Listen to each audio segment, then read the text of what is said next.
Hello বন্ধুরা, Mala's gardening হ্যাভেনে আপনাদের সকলকে অনেক অনেক স্বাগত। আশা করি আপনারা সবাই অনেক ভালো আছেন। আমিও অনেক ভালো আছি, সাথে বাগানের নিত্য কাজে ব্যস্ত আছি। আজকে আপনাদের সাথে আলোচনা করব লেবু গাছের বিষয়। এই যে আমার ছাদ বাগানে লেবু গাছটি দেখতে পাচ্ছেন, এটি বেশ অনেকখানি বড় আর বহুদিন আগে কেনা এই গাছটি। আর আস্তে আস্তে প্রত্যেক বছর এর সাইজ বাড়তে যাচ্ছে আর লেবুও প্রচুর পরিমাণে ধরতে যাচ্ছে। আজকে এর জন্য একটি লিকুইড ফার্টিলাইজার বানাবো, চলুন সেটাই আজকে বানিয়ে ফেলা যাক। আর এই লিকুইড ফার্টিলাইজারটার মধ্যে সমস্ত প্রয়োজনীয় গুণাগুণ থাকবে যা একটি লেবু গাছে দেওয়া প্রয়োজন। যদি আপনারা শুধুমাত্র এই লিকুইড ফার্টিলাইজারটাই ব্যবহার করেন, তাহলে অন্য আর কোনো কিছুই লেবু গাছে দেওয়ার প্রয়োজন পড়বে না।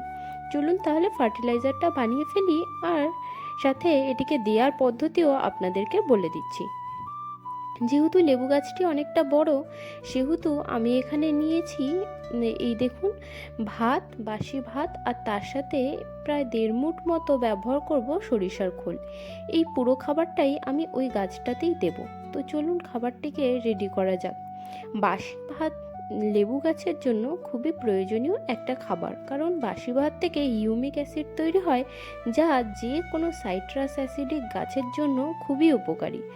আর সরিষার খোল হচ্ছে গাছের প্রয়োজনীয় নিউট্রিশনগুলো প্রোভাইড করবে। আরেকটি প্রয়োজনীয় উপাদান এই সারটি তৈরি করতে যেটি ব্যবহার করব, সেটি হচ্ছে চুন। লেবু গাছের মাটিতে চুন দেওয়া খুবই জরুরি। চুনই লেবু গাছের ফুলকে ধরে রাখতে সাহায্য করে। অনেক সময় আপনারা দেখবেন লেবু গাছে প্রচুর ফুল আসলেও ফুলগুলি সব ঝরে যায়। যদি এই সমস্যার সমাধান করতে চান, তাহলে লেবু গাছে চুনের প্রয়োগ অবশ্যই করবেন। এই দেখুন, আমি 3টি জিনিস নিয়ে নিলাম। এবার এর মধ্যে দিয়ে দেব জল। এর মধ্যে রইল সরিষার খোল, চুন, আর দিলাম বাসি ভাত। এই সমস্ত উপাদানকে ভালো করে মিশিয়ে নেব প্রথমে।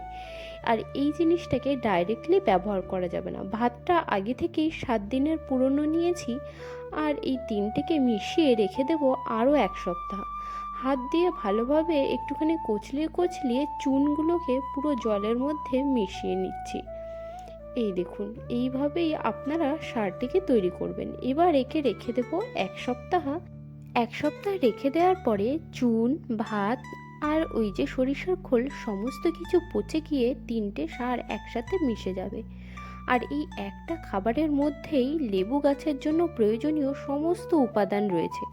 আপনারা যদি অন্য কোনো সার না দিয়ে এই সারটাই গাছে প্রয়োগ করেন, তাহলে কিন্তু খুবই উপকার। এবার দেখুন, এই সারটিকে যে আমরা প্রয়োগ করব, তারও কিছু পদ্ধতি আছে। সবার প্রথমেই যে কোনো সারকে গাছে প্রয়োগ করবার আগে মাটি ভালো করে খুঁড়ে নেওয়া প্রয়োজন।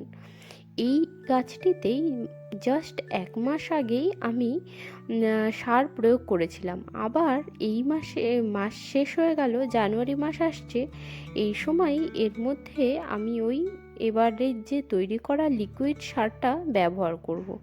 তো সারটি দেওয়ার আগে ভালোভাবে গোড়াটিকে আমি খুঁচিয়ে নিচ্ছি।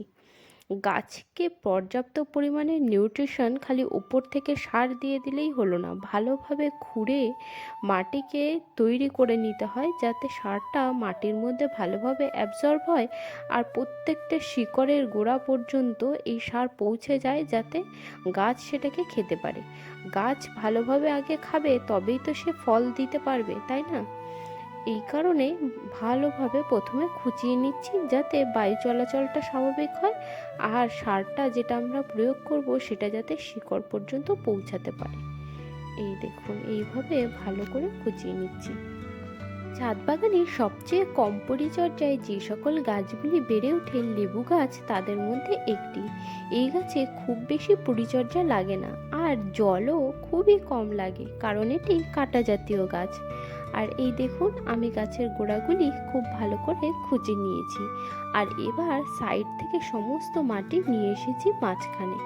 এবার আমরা ওই যে বাসি ভাতটা রেডি করেছিলাম 1 সপ্তাহ আগে, ওটাকেই দেখে নেব কীরকম হলো। এই দেখুন, এক সপ্তাহ পরে এই জিনিসগুলো সমস্ত পচে গিয়ে এইরকম ফুলে উঠেছে। যেহেতু এটা শীতকাল সেহেতু ভাতগুলো কম ফুলেছে, আর যদি গরমকাল হতো এই ভাতগুলো এই এক সপ্তাহের মধ্যে পুরো মিশে যায় সরিষার খোলের সাথে। এখন যেহেতু শীতকাল ভাতগুলো একটু দানা দানা রয়েছে, তবুও সমস্ত জিনিসটা রেডি হয়ে গেছে। এবার একে আমরা ভালো করে জলের মধ্যে মিশিয়ে নেব, তারপরে গাছে প্রয়োগ করব। চলুন দেখি কিভাবে প্রয়োগ করা যায়। এই দেখুন, এইখানে আমি নিয়ে নিয়েছি চাল ধোয়া জল আর ভাতের মাড়। এর মধ্যে আমরা এই যে তৈরি করা সারটাকে মিশিয়ে দেব।